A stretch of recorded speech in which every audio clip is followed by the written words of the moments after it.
foundations are being built. His servants have begun to restructure this world. They are bringing in a new age, a new system, a new order of the world. From 1945 and the end of the war through 1989 and the end of the Cold War, we had a worldview. Republican and Democratic presidents alike, from Harry Truman to George Bush, stood for freedom and stood for certain propositions that would make America strong and healthy and grow the middle class and shrink poverty and stand against communism. And after 1989, President Bush said, and it's a phrase that I often use myself, that we needed a new world order. Now we can see a new world coming into view. A world in which there is the very real prospect of a new world order. The new world had been called into existence to redress the balance of the old. In 1990, another old world ended, dominated by the Cold War, and people talked then, in 1990, of a new world order. What they actually meant then was a new political order. And what was not foreseen then, but is obvious now from everything that we see and do, what we experience in every day of our life, is the sheer scale and speed and scope of globalization.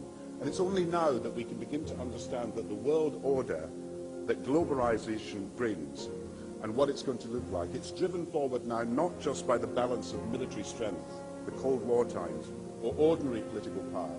It's being driven forward by a seismic shift in economic power that we see around. We have before us the opportunity to forge for ourselves and for future generations a new world order, a world where the rule of law, not the law of the jungle, governs the conduct of nations. When we are successful, and we will be, we have a real chance at this new world order, an order in which a credible United Nations can use its peacekeeping role to fulfill the promise and vision of the UN's founders. Nevertheless, the United States is in a key position to shape this so that the problem of the Bush presidency will be the emergence of a new international order. Within the next 4 years, we will see the emergence of a new international order. The beginning of a new international order and the hope that each of us has to build a new world order in which nations and peoples with different systems and different values can live together in peace, to build a new world order, to build a new world order.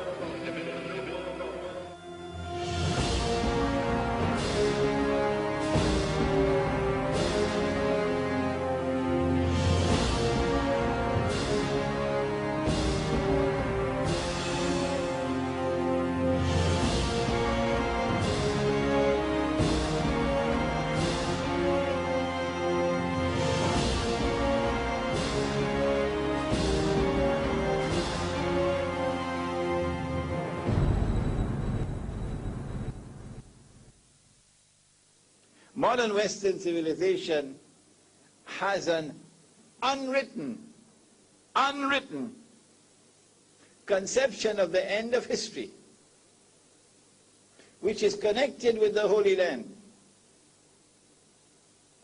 There is an actor at work in modern Western civilization.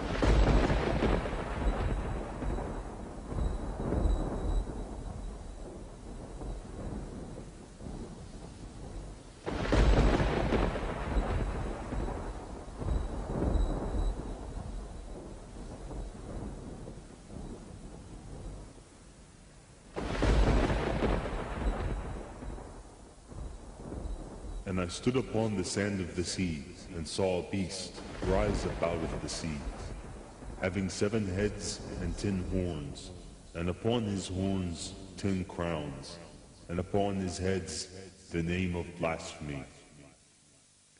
And the beast which I saw was like unto a leopard, and his feet were as the feet of a bear, and his mouth as the mouth of a lion. And the dragon gave him his power and great authority. And he causeth all, both small and great, rich and poor, free and bond, to receive a mark in the right hand or in the foreheads, and that no man might buy or sell, save he had that mark, or the name of the beast, or the number of his name. Here is wisdom. Let him that hath understanding count the number of the beast, for it is the number of a man, and his number is 666.